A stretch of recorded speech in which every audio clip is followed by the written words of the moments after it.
folks, welcome back to DIY and That. A while back I bought this combination table saw jointer setup, and I'm going to do a full restoration on it at some point, but for the time being I need to get the joiner going because there's a project I have to use it for. So plan today is to just get the electrical working. So let's take a look at what we got. So the motor does not have any identification on it. There's a plate up here, the manufacturer's plate, but it's so rusty. I tried to clean the rust off of it. I can't see what the specifications or anything are on it. However, from the nature of the plug there, I'm almost certain this is 240 volt. This thing is very old. This particular style of the 240 volt plug is not used that much anymore. So we're going to change that, but before we do that, I want to take off the there is a switch on here and it's really ancient. It's probably original to it. I want to take this off and see what is in here. I'm not sure I trust this switch, although I think it's kind of a neat switch. I'm guessing this was original to the motor. We may do something different with this at some point. Right, so let me get that off. See that, but these have extraordinarily small screws on them. Never seen any of that short before. And you can see how, let me get this over here a little bit. You can see what that looks like inside there. And there is a, we would not use this kind of box today for something like this, but you can see how this is mounted. It goes across rather than up and down as you're used to seeing. So something a little bit different. Let's pull this and see what we got here. Again, the screws are ridiculously short.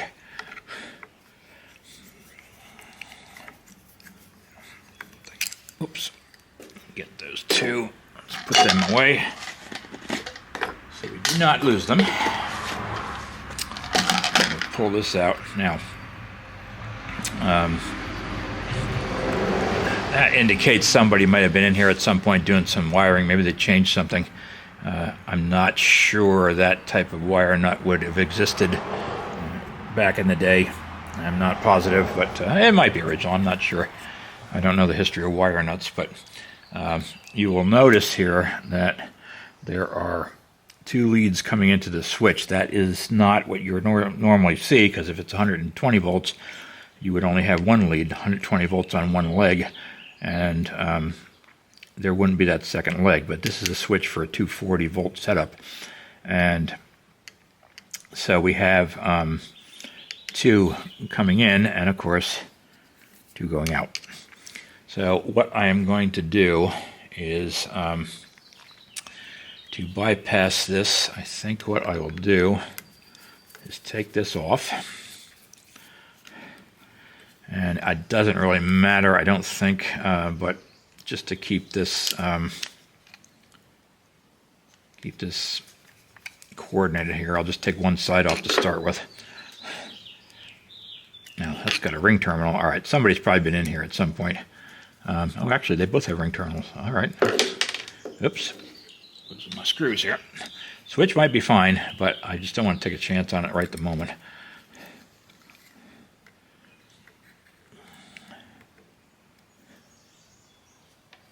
Let's put those away. If I do decide to use this switch over, I will move it to the front of the machine. It shouldn't be back here, because, especially with the table saw, because if something happens, you need to be able to turn it off quickly and not have it be running around the back of the machine. Of course, this is pre-OSHA days, obviously. Now, let's get these.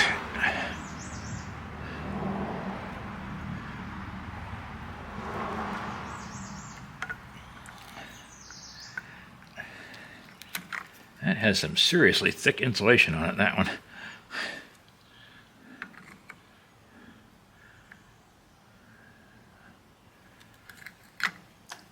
cord coming in is very much oversized. You don't need that much cord for this kind of a job. The motor is physically quite large, but I'm guessing that power output is not huge. This setup is really for a garage workshop and for, like a one-man shop. It's very unlikely you would be using both the table saw and the jointer at the same time. I'm just going to put a wire nut on there for now, and we will leave that as is. This other wire, both of these leads go into the motor, so I'm not quite sure how that is wired up. There's different ways to do it, and that appears to be, well, it's just set up that way. I'm not really positive what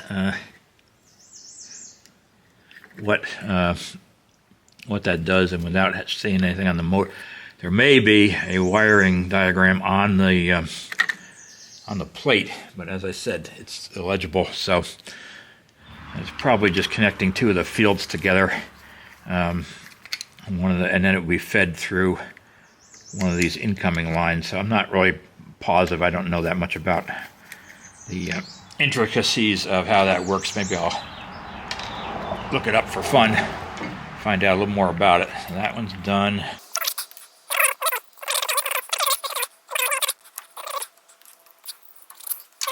These little cords in there are part of the manufacturing process. They have no functional purpose as far as the wiring is concerned, but it has something to do with the way the wire itself is made.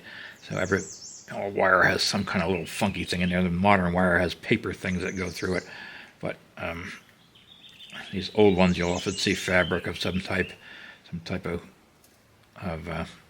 cord or something going through it. I doubt if it would hurt anything, but I don't want to wrap them into the splice if we can avoid it. They could cause the contact not to be quite as good as it should be. So let's see if we can get those off. All right, good enough. And as always, you want to wind clockwise, because the wire nut tightens clockwise, and you want to make sure that if you twist it the other way, as you put the wire nut on, it'll loosen up instead of tighten. So, all right, I don't see. Oh boy, there is. I don't know if you can. You probably cannot see that, but there is the insulation is damaged on that right there. This is also not held on there properly. You can see the jacket is not held in the clamp, so that's another no-no. All right, we got some more work to do then. I hate Phillips screws, but one advantage of them for this type of thing is they do, and then modern connectors, they do give you a little extra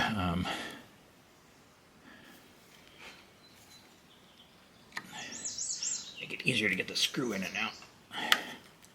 This is a very interesting connector. I've never seen one quite like this. It's got a kind of a thick, most of them have a stamped metal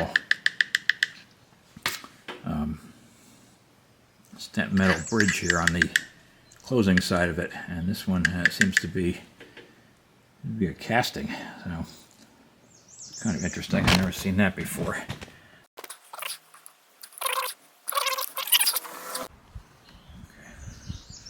So there's something, I guess that's part of the insulation, I don't know. They did a real butcher job on this thing. What I'm going to try to do here is, and this is a little tricky because I don't want to cut into the wire, which defeats the purpose. We're trying to fix that, the insulation being loose, not make it worse. Yeah, I think what they did was they crushed the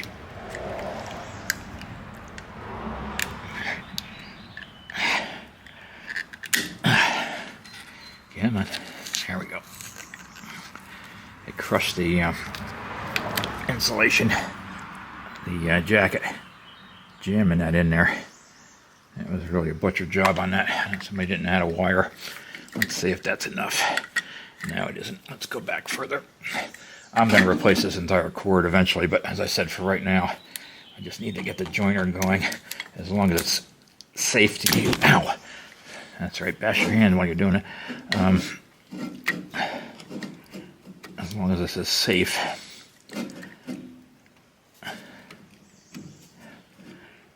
Will be. Yeah, that is being really stubborn. Let me see if I got it. Just did what I didn't want to do. Damn it. Alright. I just write the connections down here. I don't think it makes any difference, but it's possible the motor will run backwards if I reverse these by accident, and I don't want to fool around with it. So that appears to be too black. Black on black. And this appears to be green on, it looks like it might be white, so let's do green on white. Okie doke, interesting. You know, that's how they grounded the box. There's another wire in there, and it's going up, and they got it hooked behind. And I don't suppose that light, that's going to come out of there, is it? Yeah, that's real rusted on there. I don't know if that's going to come out. Nope. Alright, that's okay. We'll cut it. So, they goofed also. They should have used the black and the white for the leads coming in. And instead, they put the ground on it. So, we may have to put it back that way, even though it's not right, because... So that's what they did. They used the white to ground it instead of the green. So as I said, I don't think the people that did this knew much about how to do wiring. Proper industrial cord should have rubber sheathing on it, jacket on it. If you see plastic on it, that's not really industrial. So if you are going to replace a cord like this, make sure that you, when you go buy it, you're getting the rubber coated stuff. The plastic also is not terribly resistant to chemicals. It's, whatever rubber this is a little bit better in that regard. Okay, for some reason there was two switches on this. Here's another one. Not sure why, but there was. So, oh, this is a mess too. So, I'm going to have to change something here. Even though I'm using this temporarily, you can see this is all cracked. That is not safe at all. So, we're going to have to redo this one as well. What I want to do is change this so that we're using the green for the ground instead of what they did coming in here, which means I'm going to have to change this anyway. So, let's fix this. Let's pull this open. Let's see what we got in here.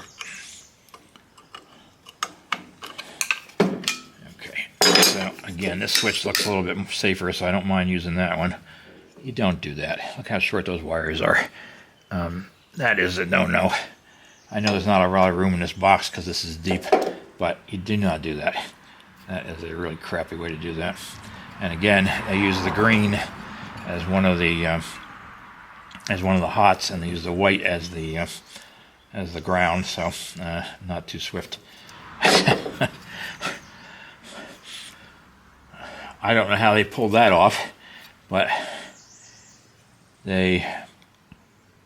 what they must have done, because this goes straight through.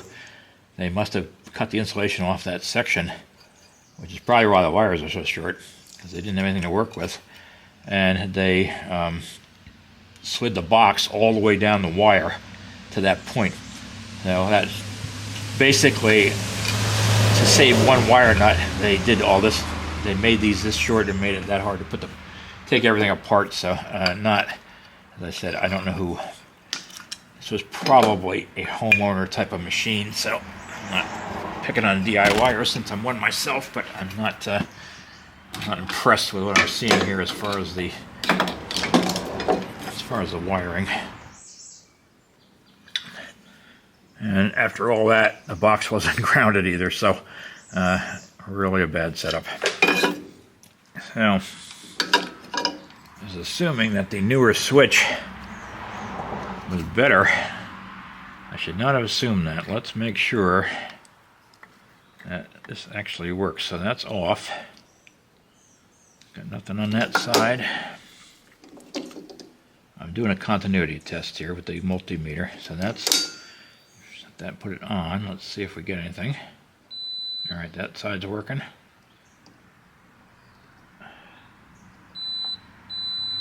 All right, so is that. So that switch actually works just for the heck of it. Let's see if the other one works. Now, I have no idea which side's on and off on this one, so we'll have to see. Put this. All right, nothing there. Let's flip it. See if that works. All right. I ain't getting nothing unless it's crossing, which I don't think it should be. You never know what goes on inside there. No, so that switch is bad. So they had one switch that worked, one switch that didn't work. So, and the switch that didn't work was still connected in the circuit, so it didn't work. So apparently they tried to put a second switch on to make it work without disconnecting the switch that didn't work. So it didn't work. I think they may have over-tightened it when they originally installed it. And that's probably why it came loose, because it broke the jacket on it. It doesn't need to be crazy. That's more than good enough. So this box is actually far too small for that switch. It should be much deeper. So we will change that. Of course, we're probably going to get rid of this anyway. Any machine like this should have a magnetic switch on it. And what happens when the magnetic switch, with the magnetic switch is it, if there is a, if there's a power outage,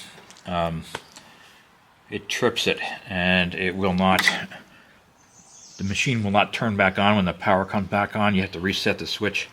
And any machine should have that on it. You should not be using the machine that doesn't have that.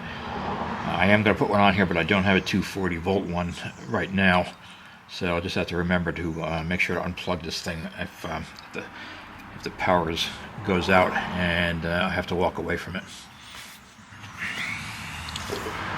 Now, what I've done is I put 2 ring terminals on the end of this to ground this, and if I can do it, not a lot of room in here with that switch.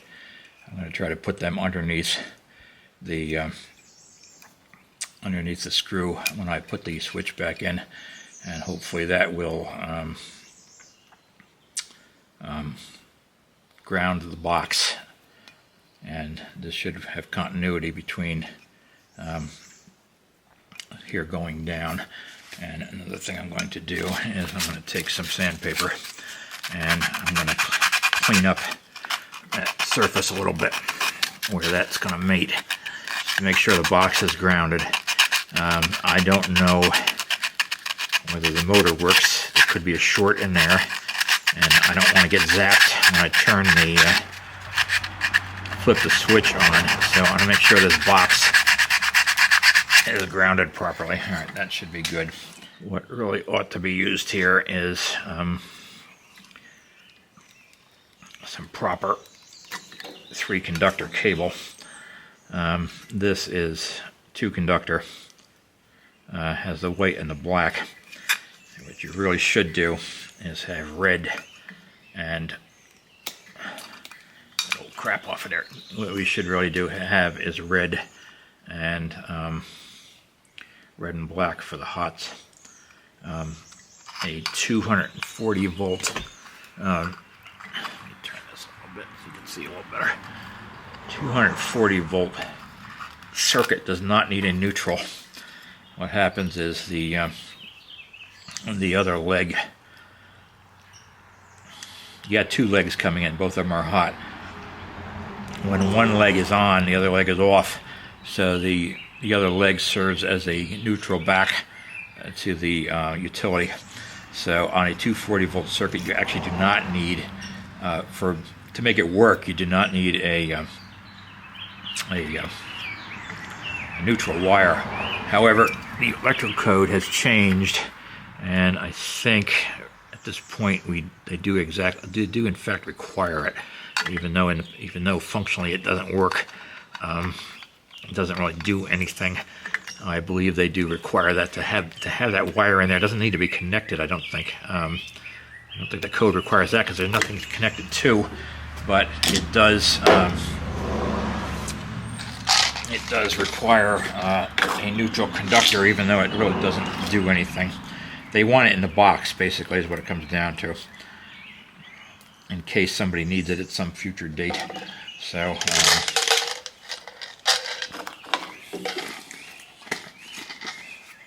And curiously enough, this, I don't know if you can read it, this says heater on it. This must have been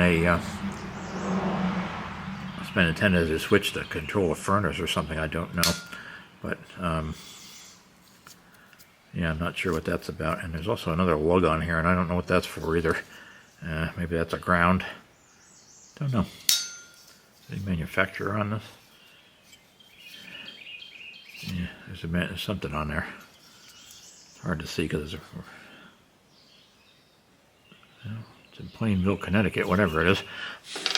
So it doesn't make any difference which side you put them on, as long as the same end of the cable is on the same end of the device. So you could put the incoming on here or there.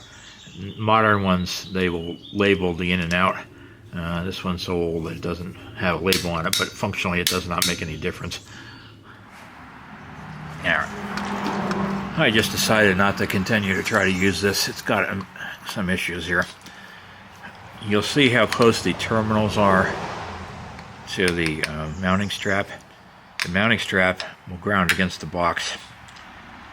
That is a very, very tight space. One strand of that sticking out is going to cause a short. So I'm not going to reuse this switch. I'm going to have to get another one. This is, yeah, the design of this is terrible. On a modern switch, the terminals would have been on the side, far away from that, with no possibility of grounding against the box. So this box rather. So I'm not going to use that. I'm going to stop with that right now, and we will replace that. Even though the switch works, it's not safe to use. I think, given all this, I'm just going to go get a proper magnetic switch for this and just wire it and quit fooling around with all this nonsense. So that's a little disappointing because I wanted to get this done today, but you don't want to fool around with electricity, especially when there's 240 volts. I've been hit plenty of times with 120. And that's unpleasant. And 120 can kill you, and the 240 can really kill you. So we'll just pass on that for the time being, to come back and do that later. Now, two things I can do is I can put this back together.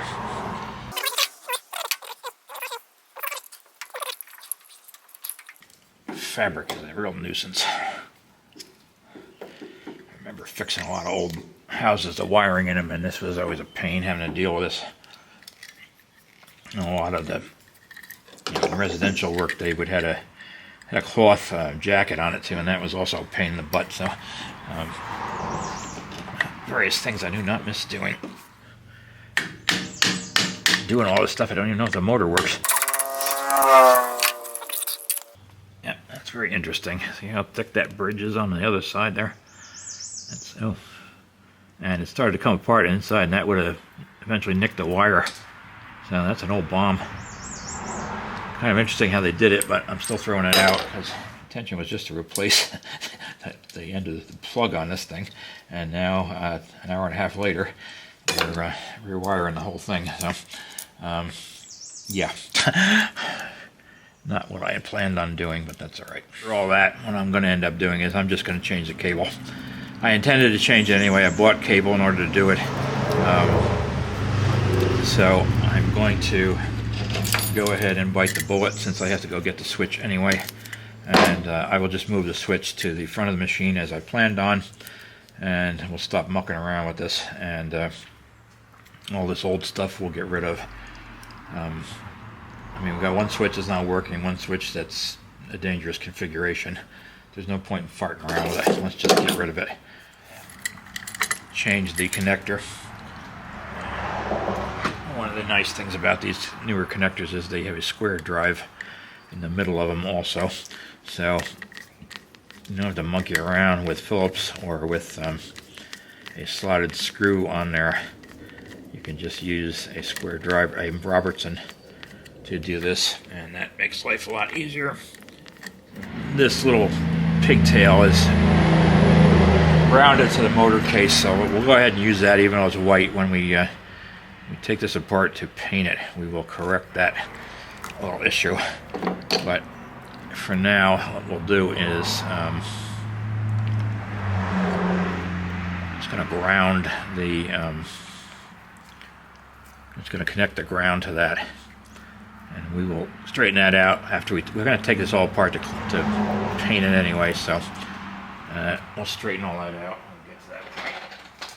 We'll put the wire inside the motor. They do not always use the same color coding that you use for the line, so you may not find a red in here, or it may be some other color, so you can't always go by that. If you're doing normal wiring, you stick to, red and black are hot and white is neutral. But in this particular case, in the motor wiring, this is so old, it may have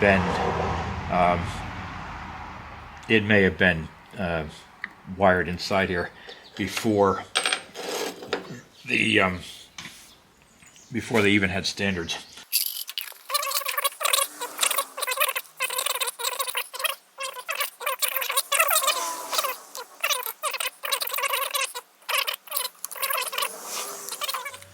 Just to be a good citizen, I'll put a piece of tape over that hole there.